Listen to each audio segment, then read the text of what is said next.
तो ओप्पो ने अपना नया स्मार्टफ़ोन ओप्पो का रेनो 15 सीरीज़ को चाइना के अंदर लॉन्च कर दिया है और इंडिया के अंदर भी आप लोगों को ये स्मार्टफ़ोन बहुत ही जल्द देखने को मिलेगा।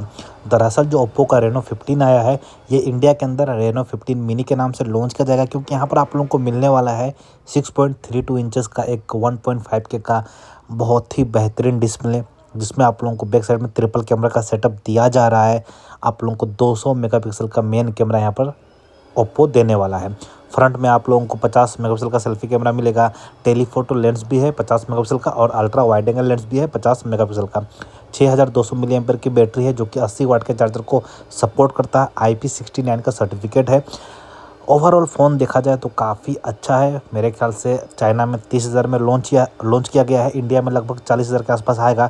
उस प्राइस को देखते हुए मेरे ख्याल से काफ़ी सही ये लोगों को पसंद आएगा और फ़ोन भी काफ़ी सही यहाँ पर ओप्पो ने लॉन्च किया है। आपका क्या ओपिनियन है, कमेंट सेक्शन में बताइएगा। Thank you.